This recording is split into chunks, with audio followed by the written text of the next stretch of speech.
L'épisode, il démarre dans quelques secondes, mais avant ça, je te rappelle, tu peux mettre 5 étoiles sur Spotify et Apple Podcast. Tu peux aussi mettre un commentaire sur Apple Podcast ou la section sondage sur Spotify. Et finalement, si tu veux me faire un retour sur Instagram, c'est dedicated_podcast. Je te remercie d'avance. Bonne écoute. Peace out. What's up, y'all? You're tuning in to the Dedicated Podcast.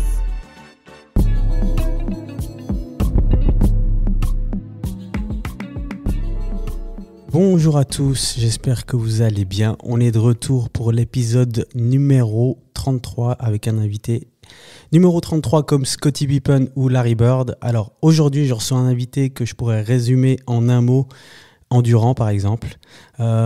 Christophe Denorgue est coureur d'ultra trail, recordman du monde de dénivelé en 24 heures et un des rares Suisses à avoir pris le départ de la fameuse et redoutable Barclay Marathon. Il est aussi professeur, papa, mari. Et on va parler de sport, de dépassement de soi et aussi de comment on trouve l'équilibre dans l'extrême. Alors, Christophe, comment tu vas ? Salut Abi, ça va très bien. Je te remercie de m'accueillir dans ton podcast. Ben c'est moi qui te remercie d'être présent aujourd'hui. Alors, on va parler de plusieurs choses. J'ai mentionné deux, trois aspects pendant l'introduction, mais on va gentiment commencer en parlant de sport. Quand tu étais gamin, par exemple, c'est quoi les premiers souvenirs que tu as liés au sport ? Alors, je dirais que j'ai toujours été actif en étant enfant. Je pense de nos jours, on dirait même hyperactif. Ok, ouais. De nos jours, on a tendance à médiquer les enfants qui sont un peu trop actifs. À l'époque, c'était pas le cas, heureusement. C'est vrai. Du coup, mes premiers souvenirs de sport, je dirais que j'avais 5-6 ans et je faisais du judo. Ah, judo, ok. Judo à l'époque, qui est quelque chose de pas mal pour les enfants très actifs parce qu'il y a un côté cadran, C'est tout vrai. en se défoulant en même temps. Ouais. Et puis après, j'ai enchaîné beaucoup de choses. J'ai fait du vélo, du Ouais. BMX. Ouais. Après, j'ai fait du tennis. Puis je suis revenu au vélo, mais en mode VTT. Donc voilà, j'ai toujours été actif et sportif. Ok. Et ça veut dire que ton attirance pour les sports d'endurance, elle vient depuis que t'es gamin, en fait. Pour les sports d'endurance, pas directement. Enfin, le vélo, c'est vrai que d'une certaine manière, ouais. Voilà, mais c'est vrai que quand j'étais gamin, le vélo que je faisais, c'était du BMX, c'était plutôt du court, de la vitesse ou du freestyle, Ah, ok. ce genre de choses-là. Par contre, effectivement, le VTT, ça c'est venu quand j'avais entre 16 et 18 ans déjà, Ah, ouais. Ok. où là, tout d'un coup, j'ai commencé à découvrir une dominante, on va dire, physique dans le sport, Ok. et pas uniquement l'aspect jeu. Souvent, Ouais. quand on est gamin, le C'est sport, vrai. c'est seulement du jeu. Ouais. Et puis, des fois, quand on découvre l'aspect physique dans le sport, ça peut même être des footballeurs qui C'est vrai. tout d'un coup se rendent compte que pour progresser, le talent suffit pas, puis ils C'est doivent vrai. s'entraîner, aller à la salle, faire des footings. Et c'est là que, en général, les sportifs se séparent en deux. Il y a ceux qui aiment continuer là-dedans, C'est et vrai. puis il y a ceux qui préfèrent rester sur le jeu. Et du coup, tu parlais de BMX et d'autres sports. C'est à partir de quand que la course à pied, on va dire, de manière générale déjà, elle prend place dans ta vie ? La course à pied, c'est venu nettement plus tard. Ok. Ouais, c'est-à-dire que je dirais qu'entre le BMX et la course à pied, enfin entre le VTT et la course à pied, on va dire, j'ai eu une autre phase qui a été le fitness. Ah, ok. J'avais fait pas mal de sports en salle, sport de force, où là on est à des années-lumière des sports d'endurance et des sports outdoor. Pas du tout, même, ouais. Et puis mon but là c'était de prendre de la masse, du volume musculaire. Ouais. J'avais même fait des compétitions à une époque, des compétitions de bodybuilding. Ah ouais, purée, attends. C'était une toute autre vie par rapport Ah à ouais, maintenant où je incroyable. suis branché sur l'outdoor. Ok, et du coup, la course à pied, elle vient après cette phase fitness et sport de force. Elle vient après cette phase fitness. Entre deux, il y a encore eu une phase, oui, il y a eu beaucoup de phases différentes. Il y a encore eu une phase planche à voile, Ah, ok. où là j'avais énormément de plaisir à découvrir après le sport en salle, à découvrir plutôt le sport outdoor. Ok. Par contre, il y a un côté très contraignant dans la planche à voile, c'est que dès qu'il y a un coup de vent, il faut être prêt à tout lâcher pour y aller. Et puis à l'arrivée de mes enfants, Ouais. c'était plus vraiment possible d'avoir cette flexibilité. Et Ok. c'est seulement là, donc j'avais 30 ans, en 2010, Ouais. que du coup je me suis mis à la course à pied. Ouais. Parce que la course à pied, il y a un côté beaucoup plus simple. On a 45 minutes devant soi, on n'a pas besoin de chercher un partenaire d'entraînement, on n'a pas besoin d'avoir des excellentes conditions météo. On prend ses baskets, on sort 45 minutes. Ok, et juste pour revenir à la planche à voile, est-ce que tu faisais partie de ces gens qu'on voit sur le lac à n'importe quel moment de l'année dès qu'il y a du vent ? Oui, j'y allais toute l'année. J'y allais toute l'année, c'était une période assez agréable de ma vie, je dirais, dans le sens où, dans l'activité elle-même, je pense que c'est l'activité qui me procurait le plus de sensations fortes et tout, Ouais. d'un côté voilà, un plaisir extrême dans l'activité. Par contre, comme je disais, beaucoup de contraintes et des fois 4 heures de prix dans une journée pour préparer le matériel et tout ça, pour au final 15 minutes de navigation intéressante. Ouais, c'est dur. Il y avait aussi un petit peu des frustrations qui venaient en même temps. Et tu prends la course, enfin tu démarres la course comme tu as expliqué.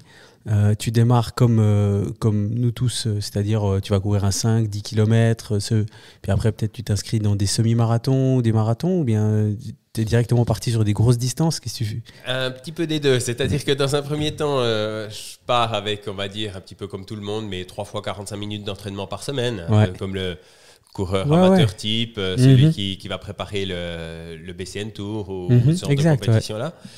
Par contre, très très vite, c'est un peu parti en vrille. Dans une soirée, une fois un petit peu arrosée avec un copain, on s'est lancé le défi de faire le défi du Val de Travers, qui était la longue course de l'époque. Il n'y en avait pas encore beaucoup à l'époque de ces longs ultra-trails. Et puis, qui était une course de 72 km dans le Val de Travers.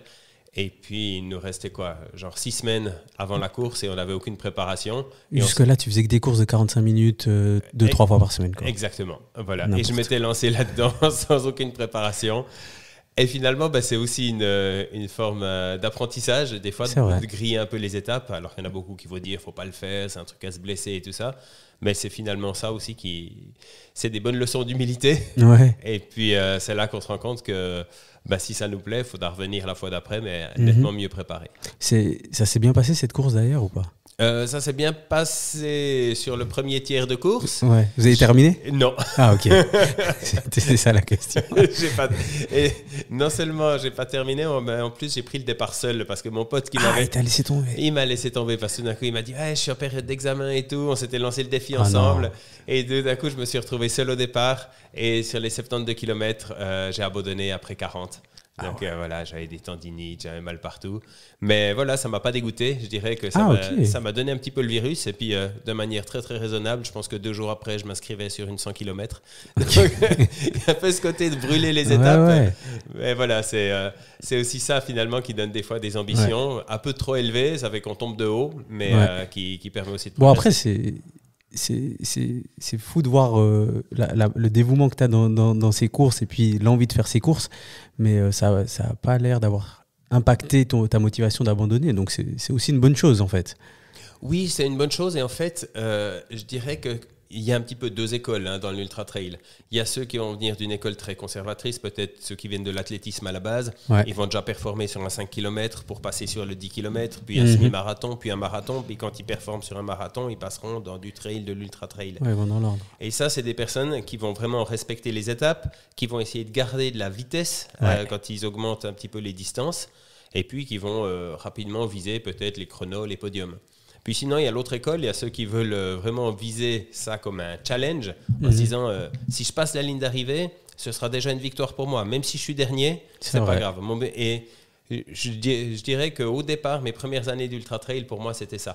Je voyais des courses qui me faisaient rêver, par des parcours magnifiques ou bien des noms de courses connues. Par exemple, Sierzinal, qui est une épreuve très, très connue. Et puis... autant il y a des personnes qui vont faire 10 ans pour finalement se lancer et puis se dire allez, je m'inscris à Sierzinal. Et puis moi je me suis lancé très rapidement avec l'idée, pas forcément de faire un chrono, mais en me disant si je passe la ligne d'arrivée, c'est une victoire pour moi, peu importe mon classement. Bon, c'est une bonne mentalité, quoi, parce que surtout quand on n'est pas sûr de pouvoir finir la course, se mettre une contrainte de temps, c'est vrai que ça complique un peu tout ça. Exactement. Donc c'est comme ça que tu démarres en fait le trail et l'ultra trail alors. C'est exactement ça. Donc du coup, entre le moment où j'ai démarré la course et le moment où j'ai démarré l'ultra trail, il n'y a pratiquement pas de délai entre deux. Ça s'est fait presque en simultané. Ok. Et quand tu fais ces courses longue distance, tu vois, il y a des efforts extrêmes bien sûr. Il y a une sorte de fight mental. T'arrives à trouver de la stimulation là-dedans ou bien c'est après qu'elle vient comment dire, ce côté satisfaisant, il vient après ou pendant, c'est comment? Je me dis souvent que pendant la course, il faut que j'aille au moins 2 tiers de plaisir et j'accepte 1 tiers de souffrance. Okay. Si on commence à avoir plus de la moitié de souffrance dans une course, c'est dur, hein. Ça vaut pas vraiment la peine. Ouais. Donc voilà, j'ai quand même envie d'avoir une satisfaction pendant. Et après, effectivement, selon le résultat, on a une satisfaction encore d'autant plus grande après, qui, elle, va justifier peut-être le dernier tiers de course où là, on était vraiment dans le dur et dans de la souffrance tout le long, puis on a dû serrer les dents pour maintenir le rythme, pour aller au bout. Ouais, et tu as parlé d'une première course à 70 kg, ensuite 100 km. J'imagine que tu as continué à monter. Oui, exactement. Après, mais tu as sauté les étapes encore ou bien... J'ai un peu moins grillé les étapes après, Ouais. on va dire, parce que après j'ai commencé à m'entraîner un petit peu plus progressivement, donc j'étais plus à mes 3 fois 45 minutes d'entraînement par semaine. Année après année, quand mes enfants grandissaient, on retrouve aussi un petit peu de temps libre. Hein. J'ai des jumeaux, donc les deux premières années de vie avec des jumeaux, c'est un peu de la survie. On a un peu de peine à trouver du temps libre à Bien côté. sûr. Et puis, voilà, quand ils grandissent, après, quand ils commencent l'école, tout d'un coup, on retrouve un petit peu plus de temps libre, un peu plus de disponibilité pour s'entraîner. Et puis, tout d'un coup, ça ouvre le champ des possibles sur les courses qu'on peut faire. Puis, effectivement, après, j'ai augmenté les distances j'avais fait une 360 km. Ouais. 360 km. T'es presque à Paris, là. Hein. Mais du coup... c'est toutes des courses similaires, c'est-à-dire, enfin pas similaires, mais c'est souvent dans la montagne, ou alors il y a des choses qui sont un peu plus communes, c'est-à-dire un peu plus comme des marathons où c'est plat, etc. Ou... La plupart de ces courses, celles que j'ai faites au départ pendant les premières années, elles ont comme point commun d'être en nature, plutôt en montagne, avec du dénivelé, le minimum de bitume possible. Ça n'a jamais été mon truc de courir au plat et sur le bitume. Ouais. Voilà, puis du coup, on a aussi une motivation externe avec les paysages et tout ça. Quand je parlais d'une course de 360 km, j'avais passé pratiquement 6 jours. Donc, il y a aussi des phases où on dort, des matins où on se réveille, où on passe un col et puis on voit le lever du soleil. Enfin, c'est aussi des moments gratifiants qui donnent beaucoup d'énergie. Mais c'est très bien que tu parles de ça parce que la 360 km, c'est le Swiss Peak, c'est ça ? Exactement. Et comment tu gères, parce que tu as parlé de 6 jours déjà, démarrer la course, te dire que tu as 6 jours déjà, mentalement c'est déjà un combat, mais comment tu gères, tu vois, des choses comme la nourriture, le repos, c'est quelque chose que tu prévois à l'avance? Parce que moi, qui me vois des fois, enfin je vais régulièrement courir, des fois je me dis ok, je vais aller faire tant de kilomètres ou à tel temps, mais après une fois que je suis dedans, j'ai tendance à certaines fois changer mes décisions. Donc toi, au niveau du repos, de la nourriture, comment est-ce que tu gères ça ? C'est très bien que tu soulèves ça, surtout par rapport à la Swiss Peak, parce que c'est une course vraiment exemple sur un plan de départ qui était bien rodé puis qui a volé en éclats. Ok. C'est-à-dire que ce qu'il faut savoir, c'est qu'il y a des ravitaillements sur la course, approximativement, on va dire, tous les 15 à 20 km. Okay. Donc ça permet de recharger les gourdes, de prendre un petit peu de nourriture sur soi pour tenir jusqu'au ravitaillement suivant. Ouais. Et puis à peu près tous les 80 à 100 km, il y a ce qu'ils appellent une base de vie. C'est des endroits où on peut manger un repas chaud, on a des matelas, où on peut dormir aussi. Par contre, le chronomètre continue de tourner. Donc ceux qui vont viser le podium, ils vont faire des micro-siestes de 20 minutes. Et puis ils repartent. L'année où j'avais fait la Swiss Peak, le gagnant, moi j'avais fait 6 jours, le gagnant il en avait fait 3. Quoi ? Et il avait dormi 3 fois 20 minutes. Mais t'as des assistants ou quelque chose comme ça ? Parce qu'à ce moment-là, t'as pas toute ta tête en vrai. Non mais enfin, alors, tu vois ce que je veux dire, t'es pas rationnel. Je vois ce que tu veux dire. Alors je dirais que le fait de ne pas être rationnel, c'est surtout le manque de sommeil qui crée ça. Ouais. Et en fait, comme je disais, mon plan de base a volé en éclats, c'est-à-dire que mon plan de base c'était de faire telle pause à telle base vie pour faire une petite sieste de 2 heures, puis à telle autre. Et puis en fait, j'ai pris le départ, j'étais déjà un peu grippé, un peu malade. Ouais, donc, je pas me suis bien. Ouais, c'est pas top pour une course comme ça, mais l'avantage sur une course de 6 jours, c'est qu'on a le temps de guérir pendant la course. C'est vrai, c'est incroyable ça. Donc après les 48 premières heures où j'étais au fond du gouffre, tout d'un coup, j'étais à la limite de l'abandon et ça commençait à aller un peu mieux. Et là, je me suis rendu compte que voilà, mes plans de base étaient de toute façon pas respectés. Et je me suis dit, on va profiter d'une belle semaine en montagne. Et j'ai regardé un petit peu les bases vie où elles étaient et je me suis dit, au lieu de faire des petites siestes d'1h30, 2 heures, j'ai pratiquement fait des nuits complètes à chaque fois. Ah ouais. Des 6h à 7h, c'est aussi pour ça que j'ai pris 6 jours pour le faire. Ok. Et du coup, ça a été énormément de plaisir. Ouais. J'ai pratiquement plus dû mettre la lampe frontale parce que quand il faisait nuit, je dormais. Ouais. Et puis, et très souvent, en fait, la journée, je redépassais des personnes qui titubaient sur le sentier parce qu'en fait ils avaient eu 1 heure de sommeil. Ouais. Et quand on est en manque de sommeil, comme tu dis, on n'est plus soi-même. Là vraiment on perd toutes ses capacités, toute sa lucidité. Et on a vite fait de rattraper des temps énormes, des 5-6 heures de pause pour dormir. Si on est frais quand on repart le lendemain, c'est pas pareil. Ça se rattrape peut-être très très vite. Ouais, c'est incroyable. Bah, au final, tu as eu énormément de plaisir du coup durant cette course. C'était une super belle expérience. Et en plus, j'ai pu la vivre à deux avec le même partenaire, celui qui t'a laissé tomber. Celui qui m'avait laissé tomber, donc il s'est bien racheté. Là, on s'était fait une super semaine en montagne tous les deux. Incroyable. Ça paraît bête, mais je me suis posé cette question en préparant l'épisode. Comment est-ce que tu gères les batteries de ton téléphone peut-être, ou alors, je sais pas si tu as téléphone, tu as une montre en tout cas. Exactement. Le téléphone, la montre et puis la lampe frontale. C'est vraiment les 3 points importants où il faut gérer les batteries. Alors, ce qu'il faut savoir, c'est que sur les très très longues courses, on a un sac d'allègement qui nous suit d'une base de vie à une autre. Ça veut dire qu'il y a ce qu'on a dans le sac à dos, mais on a un gros sac qui a vraiment une bonne contenance.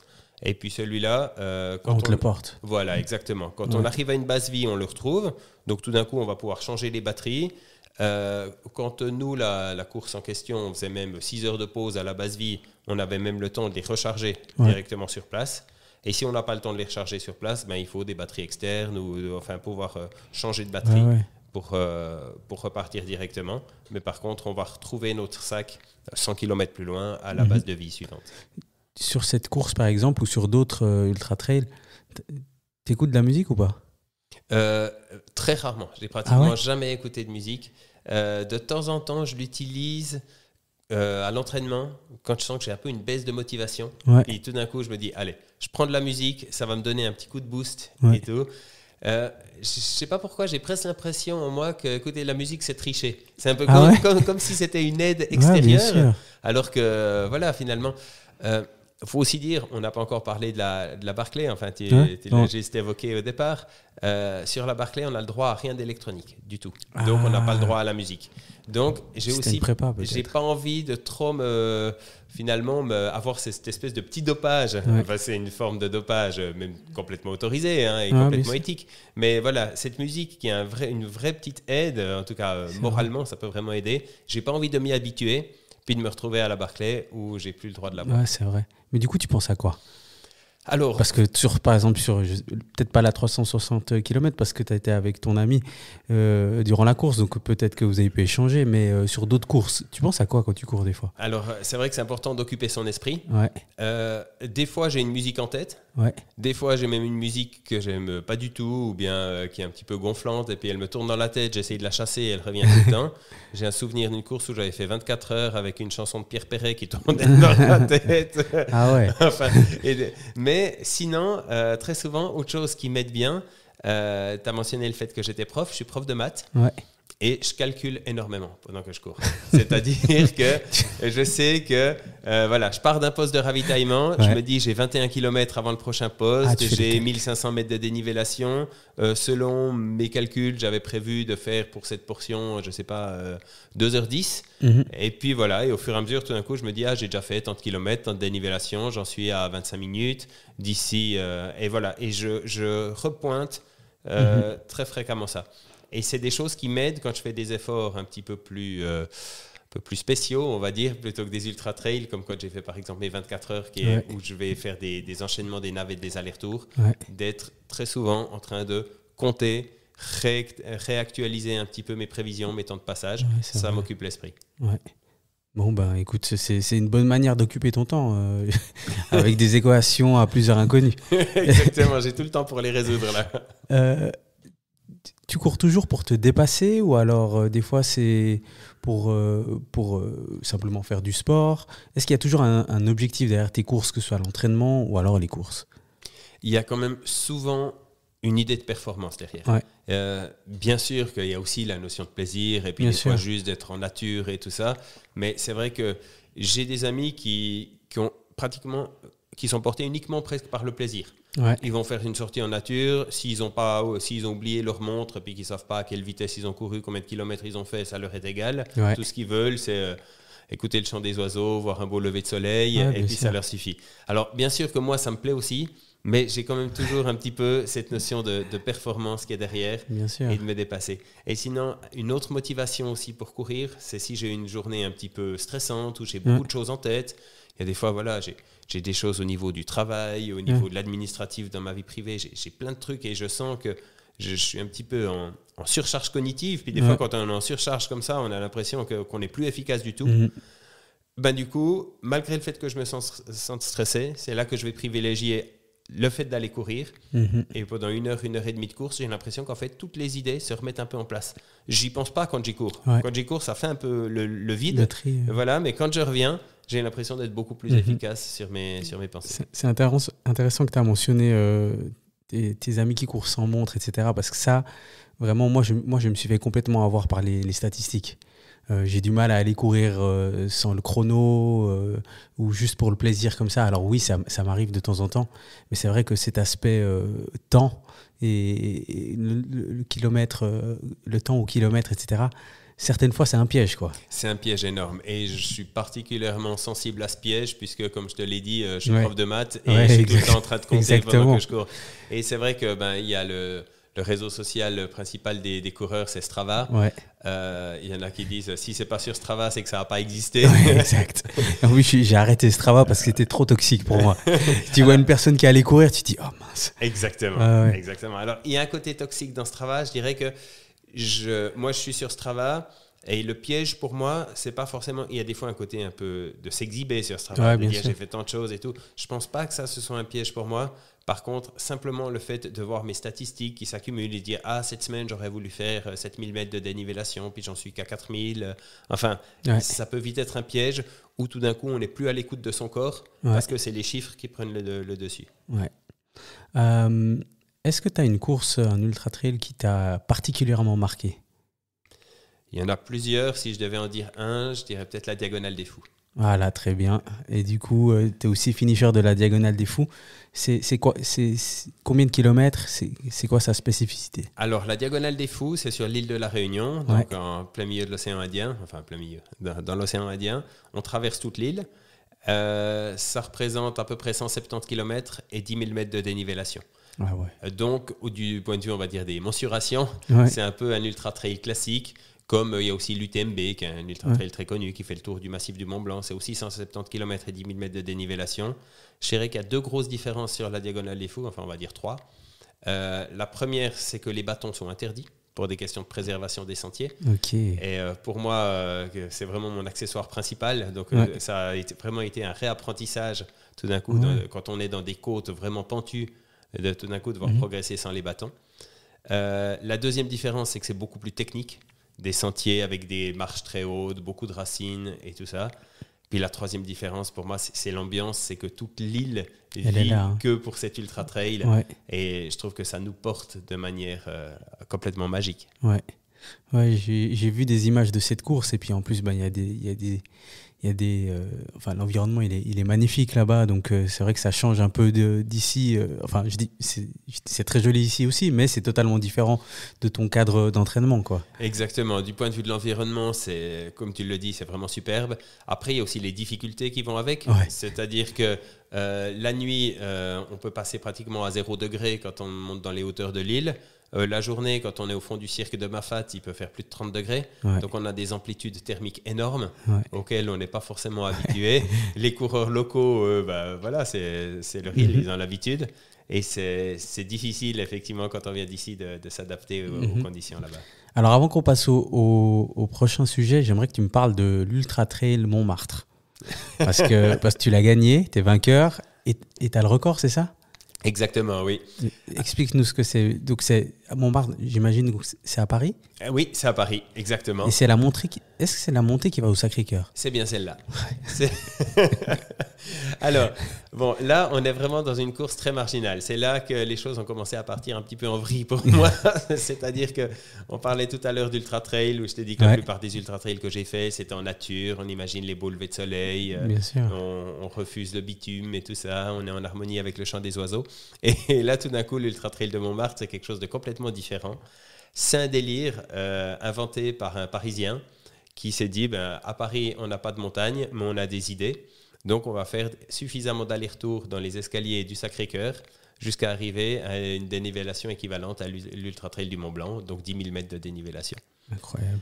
Et du coup, ça représentait 271 allers-retours dans les escaliers. Au final, il s'est même trompé dans son calcul parce qu'il avait pris le dénivelé du funiculaire qui était de 37 mètres. Mais les escaliers montent un peu plus haut que le funiculaire, donc vous ça avez fait fait 43 mètres. Donc c'est même 11 650 mètres de dénivellation. Ok, ouais. Donc là, on voit très bien que tu es professeur de maths. Et du coup, tu as fait ça pendant 16 heures et 10 minutes. Exactement. C'est-à-dire qu'on part un soir à 22 heures. C'est pas une course officielle. Ouais. C'est-à-dire que voilà, ils sélectionnent quelques personnes par Facebook et tout, mais c'est en train de prendre une ampleur énorme parce que plein de monde veut y participer. Mais d'un autre côté, comme il n'a pas les autorisations pour faire une course dans l'escalier le plus touristique de Paris, ça se fait un petit peu de manière inofficielle. Donc, il sélectionne qu'une vingtaine de personnes par année pour le faire. Et du coup, il faut le faire la nuit parce qu'il y a moins de monde. Oui, enfin, de toute façon...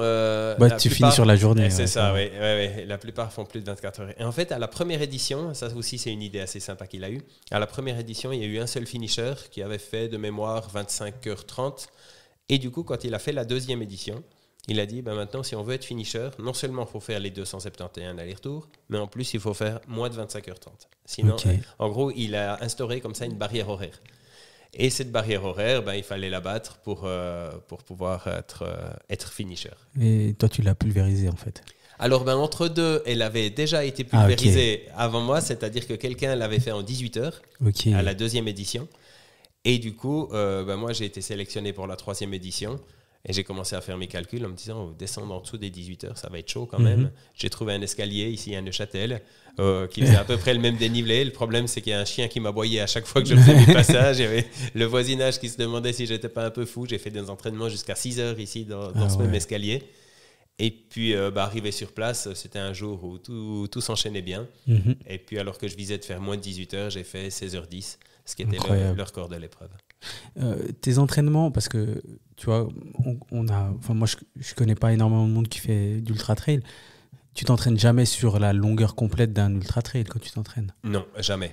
Même un marathonien, il va très rarement s'entraîner sur marathon. Ouais. Il va plutôt s'entraîner à des allures spécifiques marathon. Voilà. Moi, de mon côté, j'ai très peu de plans d'entraînement que je suis. J'essaye avant tout de me laisser guider par le plaisir, par le feeling. Et puis des fois, je vais faire des grosses semaines d'entraînement. Puis tout d'un coup, je me sens fatigué ou j'ai moins de disponibilité. Puis je vais faire une semaine beaucoup plus light derrière.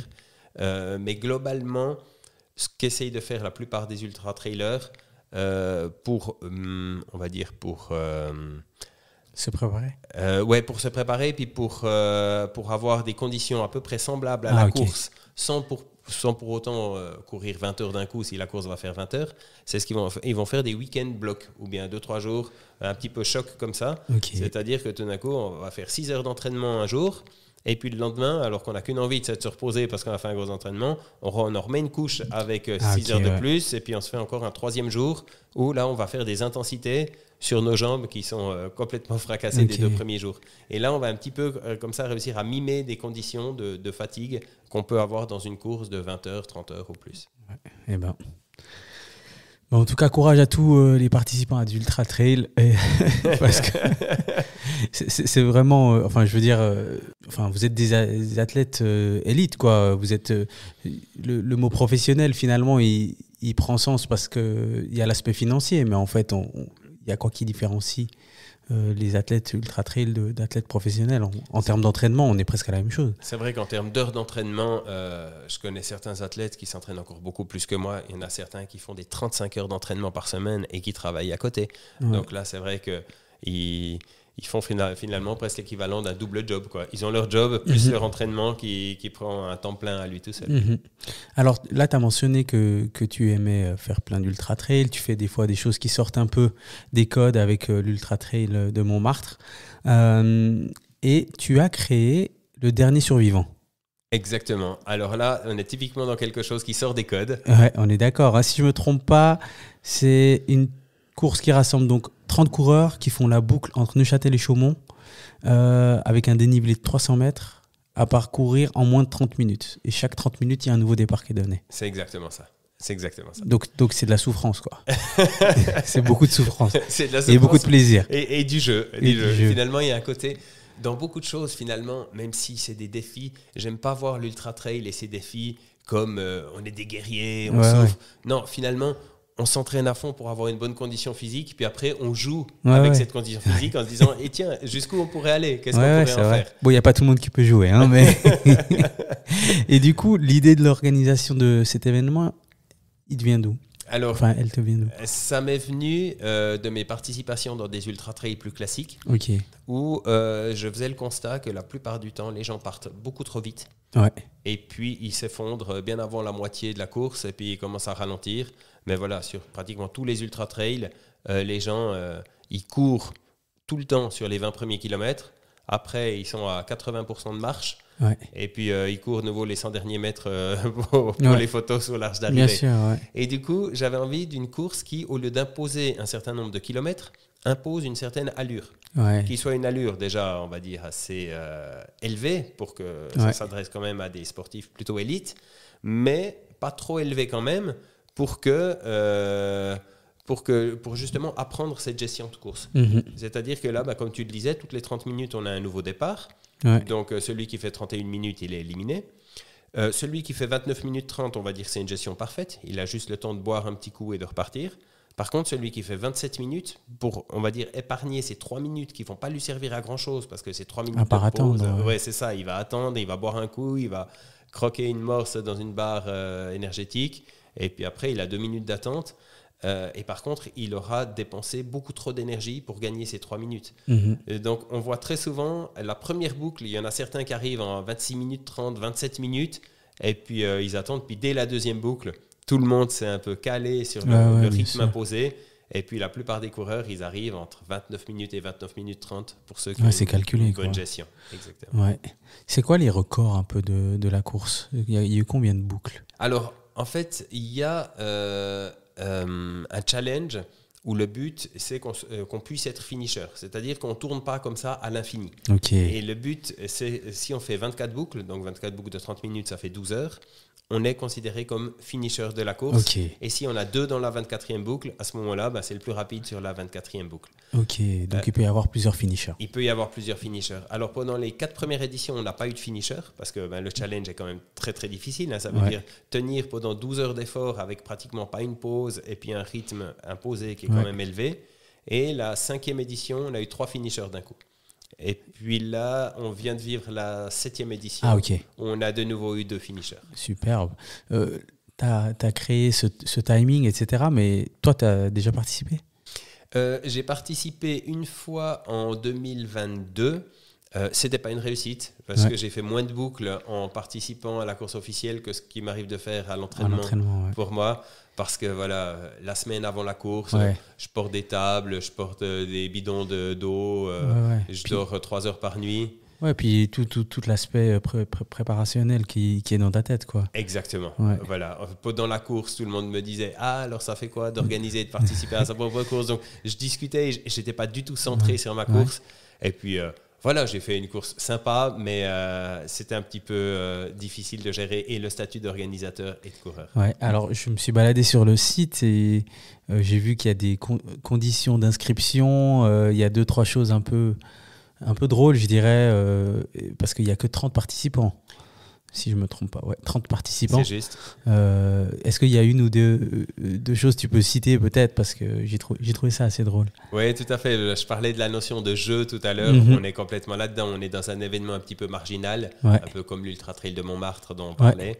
Et puis, comme il n'y a que 30 participants, le tout, c'est de donner des critères de sélection qui soient le plus juste possible pour que tout le monde ait sa chance. Donc, on choisit déjà 5 personnes qui s'appellent les VIP. C'est le tenant du titre, hommes et femmes, recordman, hommes et femmes, et une personne qu'on appelle le dossard d'or. C'est une personne qui a participé à toutes les éditions depuis le début. Et lui, il a sa place assurée à chaque fois. Ensuite, on a 10 dossards qu'on attribue aux élites. C'est vraiment les meilleurs dossiers. Ça veut dire que si on a le meilleur du monde qui décide de s'inscrire, il sera sélectionné. Il n'aura pas besoin de passer par le tirage au sort. Et après, les 15 dernières places, c'est sous forme de tirage au sort. Et là, ce qu'on fait pour que ce soit un petit peu plus joueur, c'est que les concurrents peuvent gagner des tickets supplémentaires en faisant des challenges. Par exemple, le premier ticket supplémentaire qu'ils peuvent gagner, c'est de s'inscrire à la minute près au moment de l'ouverture des inscriptions. Et la petite vacherie qu'on fait, c'est que les inscriptions, on les ouvre le 1er janvier à minuit. Donc, c'est-à-dire au moment où ils se souhaitent bonne année et qu'ils font péter le champagne, ils doivent penser à la minute près à envoyer leur inscription en même temps. Ok. Ouais, c'est marrant. J'ai vu ça sur le site. Vous n'hésiterez pas à aller voir ça, mais et ça a lieu au mois de mars, donc ça a eu lieu le week-end passé, donc c'est-à-dire au moment où on enregistre, ça fait le 29 mars si je ne me trompe pas. C'est juste. En général, c'est presque toujours le dernier samedi de mars, à moins qu'il y ait d'autres compétitions puis qu'on doive les décaler d'une semaine ou deux, mais normalement c'est le dernier samedi de mars. Ouais. Et tous ceux qui ne pourront pas participer, sachez que Neuchâtel-Chaumont existe tous les jours, donc vous pouvez le faire vous-même et tenter de faire les 30 minutes. Exactement. J'ai parlé dans l'ordre, hein, donc on a parlé de comment tu as démarré, rencontré, disons, le sport. Ensuite, ta relation avec le trail, comment tu as démarré tout ça. Ensuite, on vient de parler du dernier survivant. Et maintenant, on va parler d'un record du monde que tu as effectué. Donc, c'est le record du monde de dénivellation, c'est juste ? C'est exactement ça, le maximum de dénivellation en 24 heures. En 24 heures. Est-ce que, avant que tu démarres ça, est-ce qu'il y a eu un événement ou quelque chose qui t'a permis de réaliser que tu pouvais le faire ? Comment est-ce que tu te dis « je vais le faire même » ? En fait, je pense que quand j'ai organisé le dernier survivant, j'ai organisé ça dans des pentes extrêmes, des pentes qu'on voit rarement, même sur une diagonale des fous, ou parce que la montée à côté du funiculaire, on a à peu près 40% de pente, alors que les cols dans les Alpes, habituellement, on est plutôt à 20-25%. Okay, ouais. Et je me suis rendu compte que quand je suis sur des pentes extrêmes comme ça, c'est là que je suis particulièrement performant. Okay. Disons que je suis plus, on va dire, un bon marcheur dans une pente très raide, plutôt qu'un coureur rapide dans des faux plats. Okay. Et c'est là que je me suis rendu compte que j'avais certaines prédispositions pour ça. Et comment tu t'es préparé pour ce record du monde ? Physiquement déjà, mais mentalement aussi. Oui, alors... c'est 24 heures. Hein. C'est 24 heures, exactement. Alors bon, j'avais déjà fait des efforts de 24 heures. Ouais. La différence principale avec ce record du monde, c'est le côté extrêmement répétitif de l'effort. C'est-à-dire qu'on va choisir une pente la plus raide possible, pas trop longue pour pas créer trop de fatigue musculaire avant de passer dans la descente. Puis ensuite, dès qu'on a fini la descente, on réattaque la montée. Puis on fait ce qu'on appelle des navettes, en fait, des allers-retours. Donc effectivement, mentalement, ça peut représenter une difficulté supplémentaire pour certains. Mais comme je l'ai dit, moi qui occupe pas mal mon cerveau avec les maths, je considérais presque ça comme une facilité. C'est-à-dire, contrairement à un trail classique ou en montagne, quand on quitte un poste de ravitaillement, pendant 2-3 heures, j'ai plus de temps de passage. Donc pendant 2-3 heures, je me dis comment je vais occuper mon cerveau maintenant. Là, si on prend une pente de 100 mètres de dénivellation, toutes les 6-7 minutes, j'ai fait un aller-retour. Et toutes les 6 ou 7 minutes, ça me permet de me dire 10 secondes de prix, 15 secondes de retard, je suis à tel... Et voilà, et je refais mes calculs, donc j'occupe mon esprit comme ça. Ah ouais, incroyable. Mais heureusement que tu as trouvé une manière d'occuper ton esprit, parce que sinon ça ferait beaucoup de courses à réfléchir à plein d'autres choses qui ne t'aideraient peut-être pas. Et du coup, en termes d'infrastructure, parce qu'on parle de record du monde, donc comment est-ce qu'on fait valider ça ? Est-ce qu'il faut faire venir des instances ? Comment ça se passe à ce niveau-là ? Alors, ce qu'il faut savoir, c'est qu'en fait, ce record du monde, je l'ai fait 2 fois. Ouais, c'est juste. Et puis que les choses ont pas mal changé entre la première et la deuxième fois. La première fois, c'était en 2019, ce qui coïncide avec la première année où j'avais organisé le dernier survivant. Et c'est pas un hasard, en fait. C'est le dernier survivant qui m'a amené sur cette tentative de record du monde. Comme je le disais tout à l'heure pour le dernier survivant, il y a un challenge qui est de réaliser 24 boucles en 12 heures. Et 24 boucles, ça amène à 9000 mètres à peu près de dénivellation. Et 9000 mètres de dénivellation en 12 heures, c'est vraiment très costaud. D'ailleurs, la première édition du dernier survivant, le vainqueur avait fait 11 boucles. Donc, il n'était même pas à la moitié du challenge. Et là, à ce moment-là, sort une information dans la presse spécialisée dans le trail, comme quoi Benoît Girondel, qui est un ancien vainqueur de la Diagonale des Fous, ça tombe bien puisqu'on en parlait, donc vraiment un athlète élite de très haut niveau, a fait 24 heures d'effort sur la même bosse et il a cumulé 12 000 mètres de dénivellation. Alors, ça fait pas mal de chiffres, mais en gros, si on se dit qu'un athlète élite a fait 12 000 mètres de dénivellation en 24 heures, il y en a beaucoup qui m'ont dit, ton challenge du dernier survivant, 9 000 mètres en 12 heures, c'est pas possible. En fait, ils m'ont dit, j'ai placé la barre trop haut. Et là, c'est mon côté mathématicien qui est ressorti un petit peu. J'ai analysé l'effort de Benoît Girondel et je me suis dit, en fait, il a choisi une bosse qu'il aimait bien derrière chez lui et puis il a fait des allers-retours dessus pendant 24 heures. mais il n'a pas cherché vraiment à faire un record du monde de dénivellation. Sa bosse, elle n'était pas suffisamment raide, elle était trop technique, il y avait des racines, il y avait des cailloux, il y a plein de choses qu'on peut optimiser. Et là, j'avais lancé comme ça sur un coup de tête, même moi je peux le faire. Okay. Alors qu'on est bien d'accord qu'à l'époque, j'avais encore jamais fait une performance de très haut niveau. Je parlais en face du vainqueur de la Diagonale des Fous. Ouais.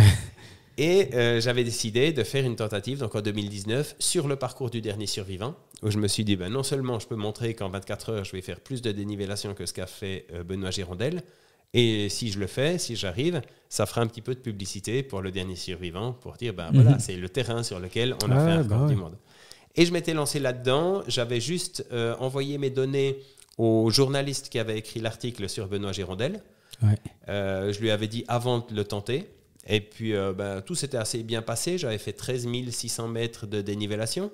À peu près 13 659. Et voilà, ouais, t'es bien informé, exactement. 13 659. Donc, je faisais à peu près 1000 mètres de plus que Benoît Girondel. Mais ça ne veut pas dire que je suis meilleur que Benoît Girondel. J'avais aussi un parcours qui était plus adapté. Exactement. Et là, j'ai fait ce 13 659 mètres. Et puis, ça a été relayé par la presse spécialisée. Puis à partir du moment où c'était relayé par la presse spécialisée, on va dire que c'était suffisant pour être reconnu dans le milieu et être validé.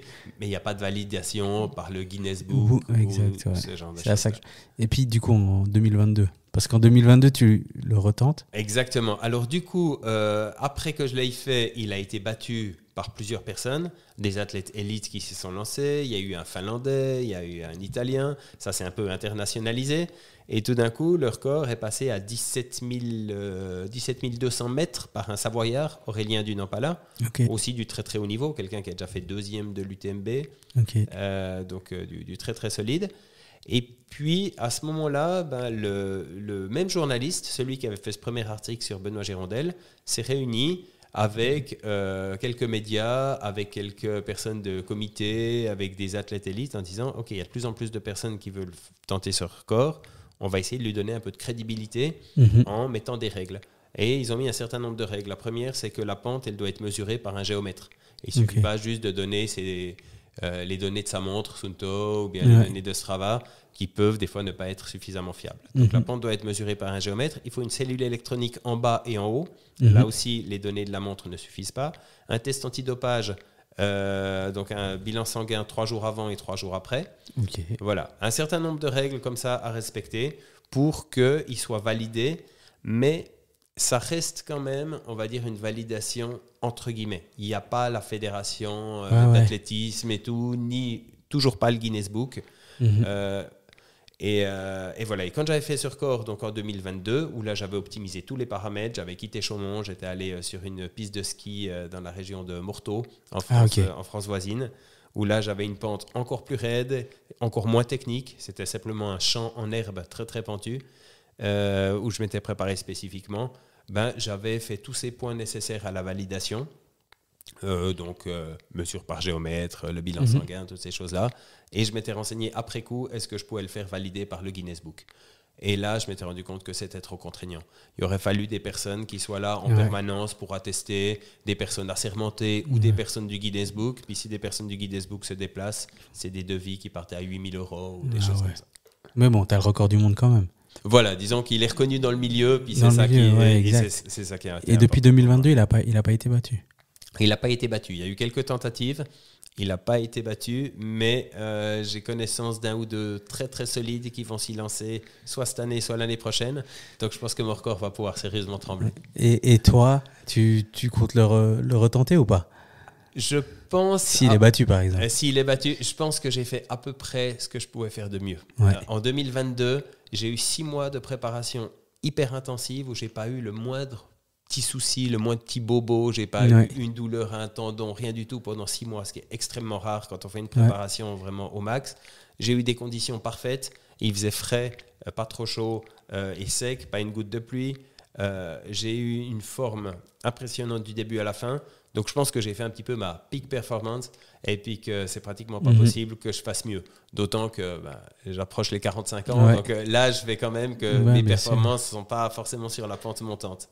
Bon, on verra si quelqu'un le bat et si l'ego prend le dessus chez toi. Pour retenter quand même. C'est quand même possible. Alors, on va passer au prochain sujet, qui est la Barclay Marathon, le marathon Barclay, ou la Barclay, comme on entend beaucoup.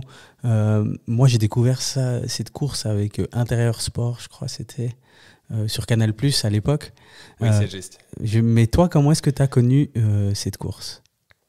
Alors, j'arrive plus à me rappeler la première fois que j'en ai entendu parler. Beaucoup de personnes disent « Ah, la première fois, c'était à tel moment, puis ça a fait un choc, je me suis dit que je voulais la faire. » Je ne sais plus exactement la première fois. Okay. Mais je me rappelle avoir été particulièrement marqué par un documentaire sur YouTube d'un coureur, Gary Robbins, qui est devenu très connu, non pas parce qu'il a fini la Barclay, mais parce qu'il a échoué pour 6 secondes. Ouais.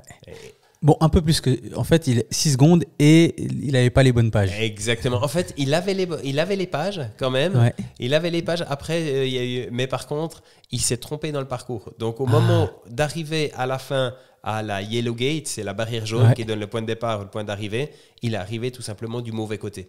Et comme il arrive, et la Barclay, même si c'est une forme de course d'orientation où il faut ramener des pages pour prouver qu'on est passé au point de passage, on doit quand même rester sur le tracé obligatoire. Donc du coup, il avait sa dernière page et au dernier croisement, quand il arrivait sur une arête de montagne, tout d'un coup, il devait partir à gauche et on ne sait pas pourquoi. Il est parti à droite, alors qu'il arrivait sur un sentier balisé. La Barclay, c'est hors sentier, ce qui est une des grosses difficultés de la Barclay. Et au moment où tout était simple, il lui restait 20 minutes pour terminer, il est parti du mauvais côté. Il faut que les gens ils se rendent compte. Après, on va revenir, on va faire une explication, mais c'est Gary Robbins, t'as dit ? Oui, Gary Robbins. Ouais, vous pouvez aller voir sur Internet, si vous tapez son nom et vous notez Barclay, vous allez voir cette photo qui est, franchement, elle est incroyable, la photo. Et il arrive 6 secondes trop tard sur une course de 60 heures. Donc vraiment, il faut vraiment qu'on se rende compte. C'est peut-être le moment où il a décidé de, je sais pas, aller pisser, puis il est allé 5 mètres plus loin. Ben, peut-être c'est 6 secondes là, ou alors peut-être c'est un moment où il a décidé de s'arrêter. Et puis, enfin bref, je trouve ça complètement fou. Pour ceux qui ne connaissent pas la Barclay, si tu devais la décrire en quelques mots. Je dirais que c'est pas juste un ultra trail, c'est une aventure. Ouais. Faut savoir que c'est hors sentier. Ouais. C'est pas balisé. On reçoit la carte le jour avant le départ. Ouais. Donc on est dans l'inconnu complet. On n'a pas le droit au GPS. Donc pour s'orienter dans un endroit où il y a très très souvent un épais brouillard ou bien des conditions météo très difficiles, on a uniquement la carte et la boussole. Donc la moindre erreur de parcours peut nous faire perdre 2 ou 3 heures, parce que pour prouver qu'on a bien suivi le parcours, il faut trouver des livres. Chaque fois qu'on trouve un livre, il faut arracher la page qui correspond à son numéro de dossard. Mais voilà, un livre planqué dans la forêt, si on n'est pas exactement au bon endroit, on peut le chercher sous tous les cailloux, dans tous les creux des arbres, pendant 15 heures et ne jamais le trouver. Ouais, un peu comme le collier d'immunité dans Koh-Lanta. mais du coup, cette course qui est, alors en quelques statistiques, elle fait environ 160 km. Il y a environ entre 15 et 20 000 mètres de dénivelé. Oui. Ça fait environ 2 fois l'Everest, je crois, en montée-descente. Exactement. Le temps limite, il est donc de 60 heures. Ça fait 5 tours. Donc on a 12 heures pour chaque tour. Alors moi je trouve que c'est complètement fou ce qu'il a créé et il y a de plus en plus de gens qui veulent participer. C'est uniquement 40 participants. C'est ça, 40 participants chaque année. Et déjà, la première spécificité qui crée le mythe de la Barclay, c'est qu'il n'y a pas un site pour s'inscrire. Exactement. Il faut réussir on venira là. Voilà, faut réussir à contacter l'organisateur. Donc il faut lui écrire un email tout simplement. Mais son adresse email, c'est un secret bien gardé. Et je trouve impressionnant à l'heure d'Internet, des réseaux sociaux, de l'intelligence artificielle, que ce secret reste toujours aussi bien gardé. Du coup, c'est un secret que tu dois garder. Exactement. mais je ne vais pas te demander de le dévoiler, mais est-ce que ça a été compliqué à trouver ? J'ai pris un certain temps pour le trouver et j'ai obtenu des informations de personnes qui m'ont donné ces informations uniquement parce que j'avais déjà fait un certain nombre de performances. Okay. Donc je pense que si je n'avais pas déjà eu un certain CV, on ne m'aurait pas mis sur la voie et ça aurait été plus difficile, voire tout simplement impossible. Ouais, parce que j'ai vu 2-3, évidemment, j'ai regardé 2-3 reportages, puis c'est vrai qu'il y a des informations qui sont des fois données dans des blogs, des fois l'adresse est changée apparemment. Oui.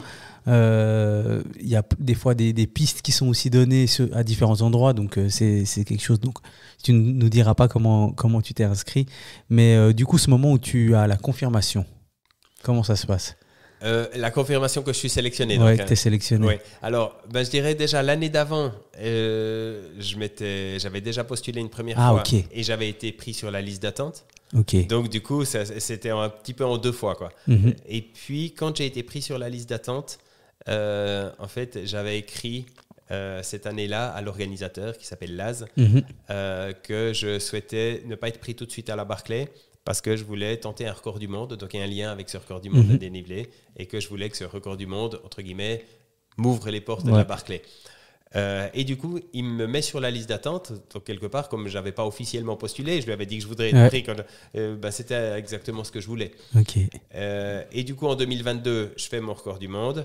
Et quand je postule derrière, là, tout d'un coup, j'apprends que je suis pris pour la Barclay 2023. Ils t'avertissent du coup par email ou par lettre On reçoit un email. Alors, c'est vrai que ce serait encore plus sympa qu'on reçoive genre un parchemin planté avec une dague dans notre porte. Ouais, ça irait bien dans le truc. Non, alors ça, quand même, c'est pas possible. On reçoit un email. Je me rappelle exactement le moment où je l'ai reçu. J'étais à La Réunion, d'ailleurs, quand j'ai participé à la Diagonale des Fous. Donc, je me remettais gentiment de la Diagonale des Fous. Je me disais, OK, il va falloir maintenant récupérer un petit peu parce que j'avais eu un enchaînement. J'avais eu mon record de 24 heures de dénivelé et puis j'étais reparti directement dans la préparation Diagonale des Fous. Je sentais que le corps était gentiment à bout puis avait besoin d'une vraie période de récup. Bon, tu étais au bon endroit pour récupérer aussi. Exactement. Et c'est à ce moment-là que je reçois ce mail qui ne me donne pas du tout envie de récupérer, du coup, qui me donne envie le lendemain. De repartir à l'entraînement. Exactement. Incroyable. Tu fais donc partie des rares personnes qui ont participé. En 2023, lorsque tu participes pour la première fois, j'imagine qu'il y a des attentes par rapport à la course, des doutes, peut-être même des peurs. Quand tu y participes, est-ce que tes attentes, tes peurs, elles correspondent à la course ou c'est pire?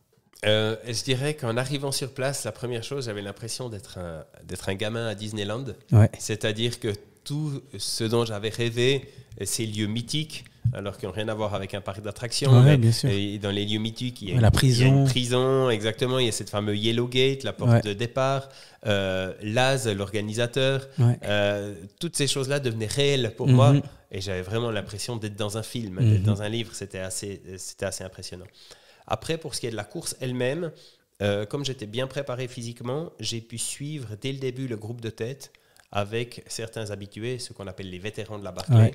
Et j'ai fait les 2 premiers tours sans sortir la carte, sans sortir la boussole. Simplement. En les suivant ? En les suivant, mais pas seulement en les suivant. C'est-à-dire que c'est aussi un piège de suivre aveuglément parce que finalement, on n'apprend rien du tout. Ouais. C'est-à-dire en les suivant, mais aussi, j'avais quand même beaucoup bossé sur le parcours, j'avais beaucoup bossé sur la carte. Je m'étais d'ailleurs même fait une petite représentation avec une imprimante 3D de tout le parc lequel donc finalement je connaissais chaque bosse, chaque relief, chaque contour et du coup tout en courant j'apprenais en me disant là on descend dans ce petit vallon là, ok, on remonte sur cette crête, on suit ce cours d'eau mais pendant 2 tours ils connaissaient eux suffisamment les lieux et on n'a pas sorti la carte ni la boussole. Mais ça veut dire que le lieu tu le connaissais comme si tu avais grandi là-bas quoi. C'était presque ça, j'avais tellement bossé sur les cartes qu'arrivé sur place, il y a tout d'un coup tout qui a pris sens pour moi.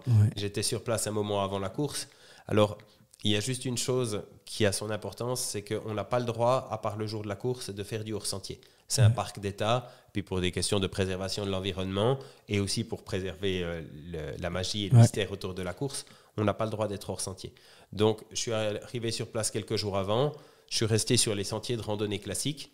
Mais sur les sentiers de randonnée classiques, j'avais eu des informations de la part de coureurs d'années précédentes où je connaissais le parcours de l'année d'avant, par exemple. Et je me disais, là, le parcours, il descend depuis ce sommet, puis il va descendre là au fond de ce vallon. Donc voilà, pendant quelques jours, ça m'a permis de repérer un petit peu, sans pouvoir le suivre, mais par où passer ce parcours. Et quand tu es sur place, tu dors où ? Tu dors en tente ou il y a des endroits qui sont aménagés ? Ça se passe comment ? Ou alors il y a un village à côté ? Alors, c'est un camping, si on veut bien, un campement.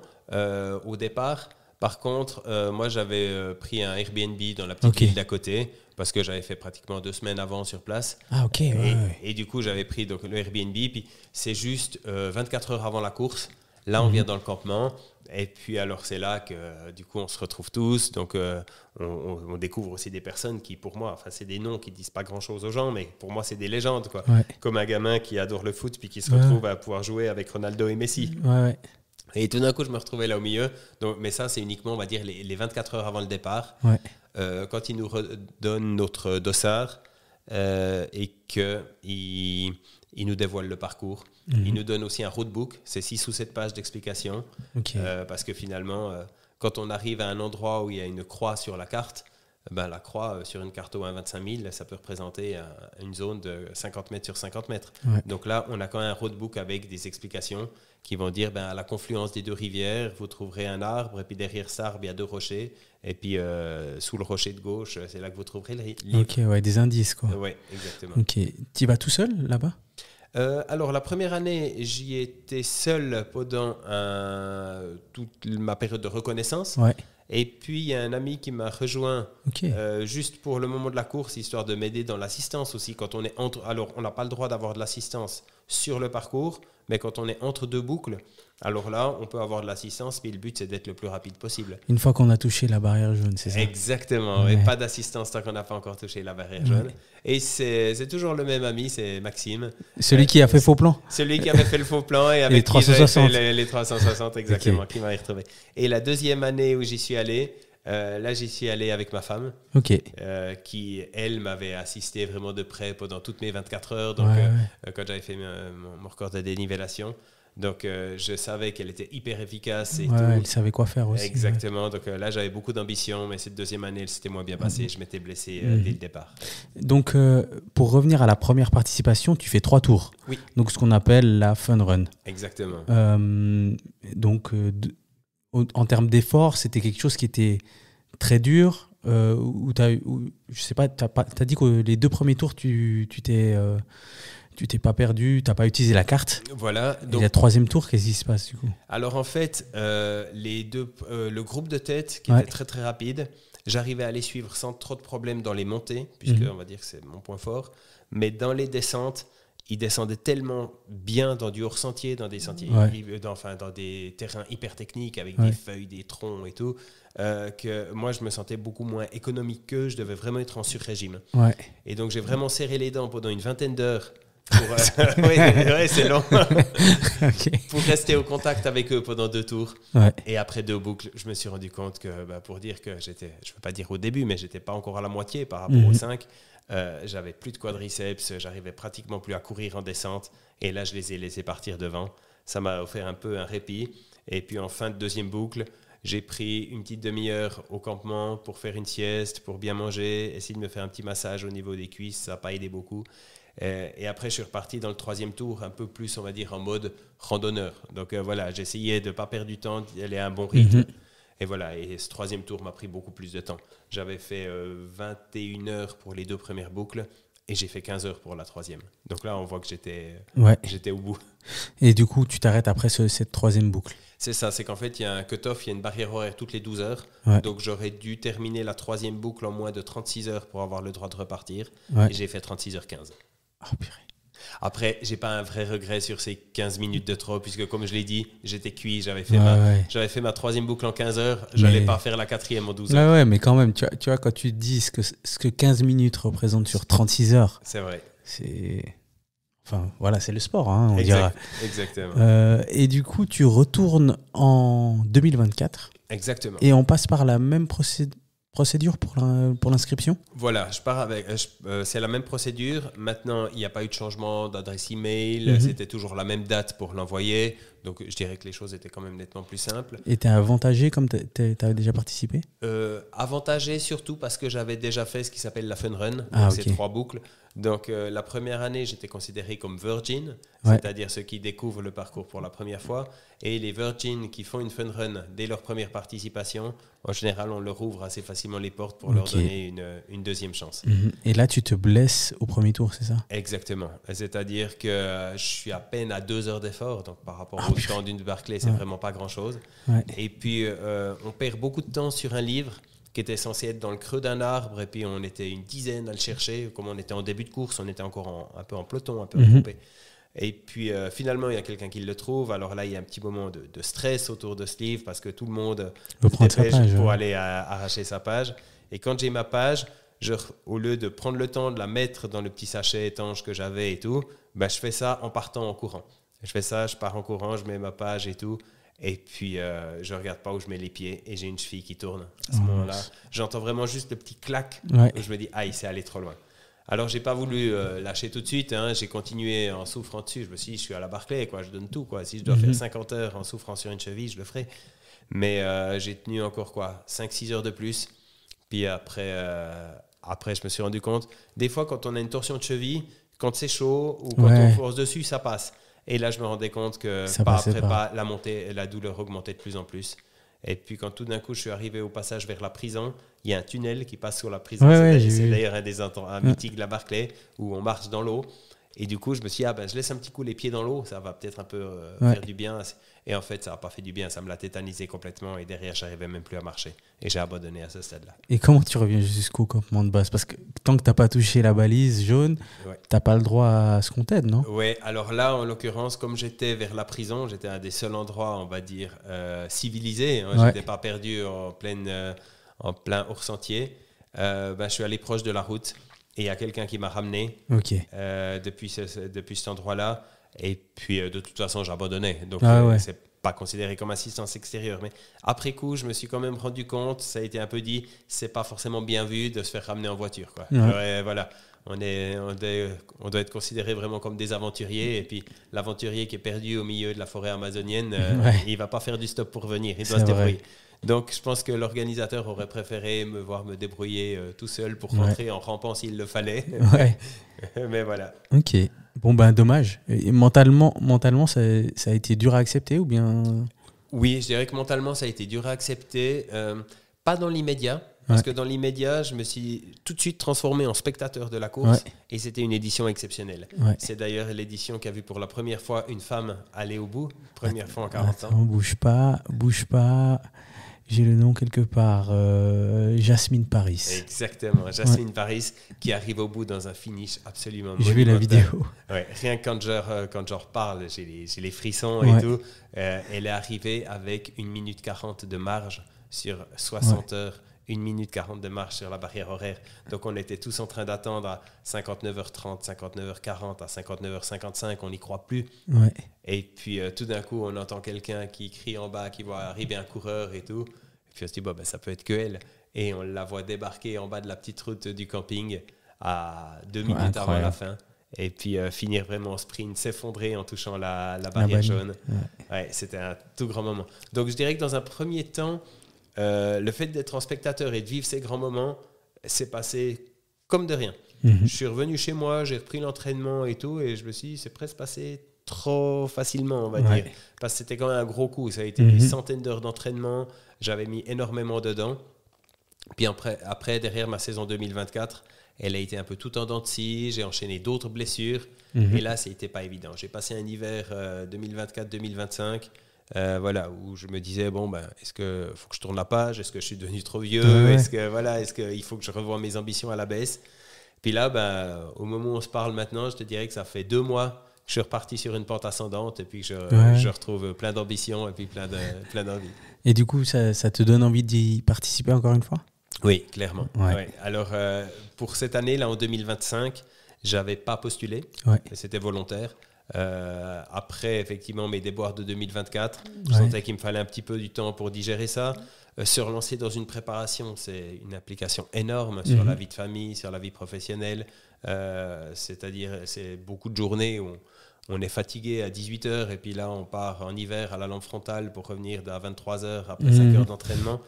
Et mentalement, je n'étais pas prêt à me réinvestir autant que ça. J'avais besoin de faire un break. Et puis, là, clairement, j'ai l'envie d'y retourner l'année prochaine. Écoute, on te le souhaite, on regardera tout ça. Ça se passe à quel moment de l'année? La Barclay, ça a toujours lieu dans le courant du mois de mars, presque en même temps que le dernier survivant. D'ailleurs, l'année dernière, j'avais décalé un peu le dernier survivant par rapport à la Barclay, parce que je savais que je serais à la Barclay, donc le temps de rentrer. J'avais mis le dernier survivant avait eu lieu début avril. Ok. Donc, en quelques chiffres, en 2024, donc il y a 5 finishers, hein, c'est ça? Si je me trompe pas, donc, dont Jasmine Paris, qui est la première femme. Jusqu'en 2023, il y avait eu 15 finishers et la course existe depuis 86. Exactement. 86, ouais. Oui. Donc 15 finishers de 86 à 2023 Oui. et 5 finishers en plus en 2024. Taux d'abandon, 99%. Oui, alors Je sais pas si c'est... C'est ce qui est voulu à la base. À la base, ce qui est voulu, c'est qu'il y ait 1% de finishers. Et ça a été le cas pendant longtemps. Et là, 2023-2024, on a eu 2 années exceptionnelles. Ouais. Déjà, non seulement à cause des conditions météo, c'est-à-dire qu'il n'y a pas eu une goutte de pluie. Et puis, à partir du moment où on est en hors-sentier et puis qu'il faut chercher des bouquins paumés dans la nature, il suffit d'un orage ou d'un peu de brouillard et ça change tout. Ouais. Et là, on a eu vraiment 2 belles années en termes de conditions. Et en plus de ça, on va dire que la start list, les athlètes qui viennent au départ sont de plus en plus entraînés, de plus en plus préparés. Donc, il suffit qu'il y en ait un qui ait les capacités de finir pour que ce soit un groupe très homogène. Et puis, il y en a vite 3, 5 ou 7 qui ont les capacités d'aller au bout. C'est dans quel état aux États-Unis? Dans le Tennessee. Tennessee, ouais, je me disais. Ok, très bien. Bon, bah écoute, on espère que tu pourras participer à nouveau. On verra ça de toute façon. Il y a des reportages qui sortent tout le temps d'ailleurs. Tu as participé à un reportage, je ne connais plus le youtubeur, mais vous pourrez retrouver en tapant Barclay Marathon. Il y a un youtubeur français qui a fait un reportage de 30 minutes qui est très bien fait d'ailleurs. C'est juste, ouais, c'est John Rimbaud. Voilà, exactement. Alors, on va passer à la dernière partie. Moi, j'imagine que toutes ces performances, ces courses, ça demande une discipline extrême. Il ressemble à quoi ton quotidien? Après, tu dis que tu fais aussi beaucoup de choses par plaisir. Donc, j'ai l'impression aussi que si tu as envie de souffler, tu souffles. Mais quand tu es en prépa. Exactement. Je pense que la clé, c'est de faire les choses par plaisir. Et je pense que mon année 2024, qui a un petit peu été difficile mentalement, où c'était lié à ma blessure à la Barclay, mais c'est aussi lié que je pense que j'ai fait une préparation Barclay qui était trop centrée sur les contraintes. Ouais. Voilà, peut-être un objectif trop grand qui me faisait peur à moi-même, où tout d'un coup, les contraintes ont remplacé le plaisir. J'ai oublié cette phrase basique qu'on dit tout le temps, que le bonheur, il ne doit pas être dans l'objectif, mais il doit être sur le chemin. Ouais. Et finalement... pour moi, j'ai fait un chemin qui était uniquement jalonné de contraintes et comme l'objectif n'a pas eu lieu non plus, au final, on se rend compte qu'il reste pas grand-chose. Donc ça, c'est vraiment l'apprentissage, je dirais, que j'ai eu par rapport à ça. Mais globalement, c'est clair que c'est un quotidien hyper chargé avec un emploi. Je suis prof à 100%, j'ai une vie de famille, une femme, 2 enfants, et ils ont 14 ans, alors maintenant ils deviennent grands, donc c'est l'âge où je dirais que c'est l'âge où c'est gentiment moi qui vais me battre pour faire des activités avec eux plutôt que eux qui veulent faire des activités avec moi. Mais pour dire que voilà, bien sûr, ça demande quand même beaucoup. Je vais pas dire de sacrifice, j'aime pas ce mot-là parce que finalement c'est du plaisir, c'est pas quelque chose de si important le sport dans la vie, c'est que à ce niveau-là, c'est qu'un bonus finalement, ça doit être qu'un bonus. Ça ne doit pas nous empêcher de vivre à côté. Mais c'est quand même effectivement beaucoup de temps pris sur le quotidien. Et ça occupe, quand tu es en prépa par exemple, ça occupe beaucoup de place dans ta tête? Oui, ça va occuper beaucoup de place dans ma tête, oui, clairement. Parce que c'est une fois de plus mon côté mathématicien qui ressort. Dans une prépa, on calcule ses temps de passage. Et puis sur le papier, ça a toujours l'air possible et ça a toujours l'air faisable. Puis de temps en temps, c'est bien de faire une sortie pour vérifier ce qu'on a mis sur le papier en se disant finalement, c'est pas si facile que ça. Je vais revenir à une stat que j'ai trouvée sur la Barclay. Et ça, je trouve ça très intéressant, qui est dans ce reportage YouTube. La majorité des finishers de la Barclay, donc parmi les 23 qui ont fini, la majorité sont soit mathématiciens, ingénieurs, et il s'avère que toi, tu es professeur de maths. C'est quoi cette corrélation? C'est quelque chose qui est souvent sorti, et je pense que c'est vrai, c'est qu'en fait, la Barclay, plus qu'une course, plus même qu'une aventure, c'est une espèce de problème à résoudre. C'est une espèce d'équation avec des dizaines d'inconnus et il faut vraiment tenir compte de tous les paramètres. Il faut recenser toutes les informations possibles et imaginables. Je pense qu'on peut être le meilleur athlète au monde si on va là-bas les mains dans les poches sans avoir bossé avant. on ne pourra pas aller au bout. Voilà, donc c'est hyper important de savoir ce qui s'est fait sur la Barclay pratiquement sur les 30 dernières années, d'avoir des informations, parce que tout d'un coup, il y a quelqu'un qui va juste faire un compte-rendu de sa course, où il va donner une petite info, où on va se rendre compte, ah tiens, à tel endroit, si on se perd, par exemple, il y a un endroit où on descend une colline, puis on arrive en bas, puis la rivière, elle doit couler de gauche à droite, puis tout d'un coup, elle coule de droite à gauche. Puis on se dit, mais comment ça se fait? C'est qu'on a viré un petit peu trop à droite sur la colline et puis qu'on n'est plus sur la même rivière. Et puis à ce moment-là, il faut savoir comment réagir. C'est un exemple parmi des dizaines, mais voilà, il faut vraiment avoir pratiquement toutes les... un ancien finisher disait qu'il connaissait par cœur toutes les lignes de niveau, toutes les courbes de niveau du parc de la Barclay. Donc il y a une démarche vraiment scientifique là-dedans. Ok, très bien. Alors, avant qu'on passe à quelques questions de fin que j'ai pour toi, c'est quoi t'as des courses qui sont prévues? Alors j'ai quelques dossards, on va dire plaisir. Voilà, après mes déboires de 2024, puis comme je te dis, là, je suis en train de remonter la pente, mais il y a de ça 2 mois en arrière. Du bois. Oui, il y a de ça 2 mois en arrière, je t'aurais peut-être pas parlé avec le même optimisme. Du coup, je me suis dit, je vais pas viser des gros objectifs, mais voilà, des dossards plaisir. Par exemple, je me suis inscrit au Swiss Canyon Trail, qui est notre course régionale ici. Cette année, c'est la 30e édition et ils font une édition anniversaire en faisant une course de 168 km. C'est la première fois qu'ils font si long. Donc, je me suis dit, pour une fois qu'on a une course de cette longueur dans la région, je vais c'est vrai, magnifique. Bon, alors, courage. C'est quand?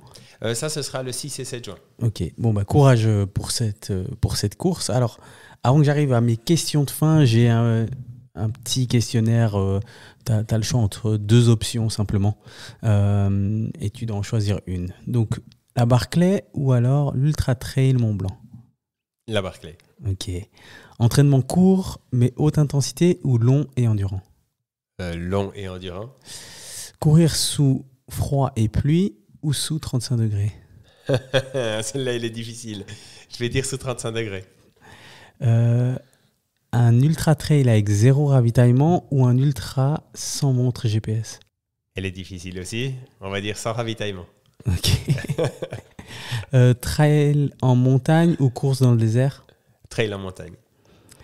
Et finalement, celle-là, elle est dure, je trouve. Record personnel, mais 0 spectateur ou grosse ambiance, mais pas ton jour? Record personnel sans spectateur. Ouais, t'as fait le record de dénivellation sans grand public, donc si je me trompe pas. Donc, ouais, il y a quelques personnes qui étaient venues, c'était pas énorme, mais des gens autour de toi peut-être, et puis des gens de la région peut-être. Exactement. Mais c'était pas comment à la Réunion par exemple, je pense. Oui, bien sûr, c'est pas la même ambiance. Ok, alors on va passer aux questions de fin, Christophe. Alors si tu pouvais passer 1 heure avec une personnalité de ton choix, qui t'inspire, qui te motive? Alors, c'est pas très original, mais je vais dire Kilian Jornet, qui dans le domaine de la course, alors il n'est pas forcément connu du grand public comme un Ronaldo ou Messi, parce qu'on parle de l'ultra-trail, il n'est pas de foot, mais voilà, c'est le plus grand coureur en montagne de tous les temps. Et puis, je dirais l'intérêt de pouvoir rencontrer et parler avec un Kilian Jornet, c'est que si on prend un peu les 3 gros domaines qui m'ont fait vibrer dans ce sport, qu'on a passé en revue aujourd'hui, le dernier survivant que j'organise, les 24 heures de dénivellation et la Barclay, c'est 3 domaines dans lesquels j'aurais envie, je voudrais volontiers discuter avec lui. Ouais. Je suis sûr qu'il pourrait être intéressé par participer au dernier survivant, par tenter, pourquoi pas, une fois le record de dénivellation en 24 heures et mettre un gros pied aux fesses à la marque que j'avais mise. Ça, on sait pas, peut-être. Peut-être pas. Deuxième question, ton son du moment? Alors, côté musique, je suis très branché. Je disais tout à l'heure, j'ai déjà 45 ans, que je suis gentiment vieillissant, mais côté musique, on peut croire que j'en ai 65. Je suis très branché variété française, vieilles chansons françaises. Donc voilà, ça peut être du Renaud, ça peut être... mais aussi dans la chanson française, certaines choses qui n'ont pas forcément 30 ou 40 ans, qui sont un peu plus modernes. Ça peut être Claudio Capéo, Boulevard Désert, Soprano. Ok, très bien. Est-ce que tu as un compte Instagram à recommander? Je suis très peu sur Instagram, mais il y a un compte qui me plaît beaucoup, c'est les Genoux dans le GIF. Les Genoux dans le GIF, c'est un Français et sa femme qui ont lancé un compte où ils décrivent avec humour toute l'actualité du trail. Ouais. Et je trouve qu'ils font beaucoup de bien dans un sport pour montrer le côté avant tout jeu et amusant et pas le côté austère qu'on peut imaginer dans le sport. Très bien. Et si tu avais une question à poser au prochain invité du podcast? Puisqu'on est dans un podcast et on parle d'être dévoué à une passion, je me dirais, est-ce que c'est possible de faire de sa passion son métier sans pour autant perdre de cette passion, que la passion reste intacte? Très bien. Merci infiniment pour ton temps. On arrive gentiment à la fin. Merci à toi. Avant que tu partes, j'ai un cadeau pour toi. Donc, c'est le sel LVDD. Donc, c'est un sel pimenté. J'espère qu'il t'aidera dans les dénivellations. C'est le partenaire cadeau lvdd.ch pour toutes les commandes, pour tous ceux qui sont encore là avec nous. Il est présent aussi à Manor, partout en Suisse. Donc voilà, ça c'est pour toi. Et une dernière fois, merci Christophe. Merci à toi. Courage pour la suite. J'espère pas de blessure. J'espère une autre Barclay. On va suivre ça de façon très assidue. Et j'espère que tu te rends compte que c'est plutôt incroyable tout ce que tu as accompli. Oui, c'est vrai. Mais c'est vrai qu'on a souvent tendance à regarder plus oublier, vers le futur que vers le passé. Oui. Ouais. Tu sais, moi, j'ai appris que tu avais fait les Barclay, mais pour moi, c'était incroyable. Pour moi, c'est comme me dire que quelqu'un a joué la Coupe du Monde au foot, quoi. C'est vrai que la Barclay, au niveau des retours que j'ai eus, je me rends compte que c'est vraiment quelque chose de mythique qui touche les gens, même des gens qui ne sont pas connaisseurs dans la course. Ça a beaucoup plus parlé de ma participation à la Barclay que de mon record du monde. Très bien. En tout cas, merci encore une fois. Moi, je vais juste clôturer l'épisode. Donc, à toutes les auditrices et les auditeurs qui sont encore là, je vous remercie infiniment pour votre écoute. Comme d'habitude, vous pouvez laisser votre commentaire sur la section sondage sur Spotify, Deezer aussi, et les 5 étoiles sur Apple Podcasts, Deezer et Spotify. Ouais, si je me trompe pas. Et voilà, on se voit au prochain épisode. Bye bye. Bye bye. Merci d'avoir écouté. Bye bye.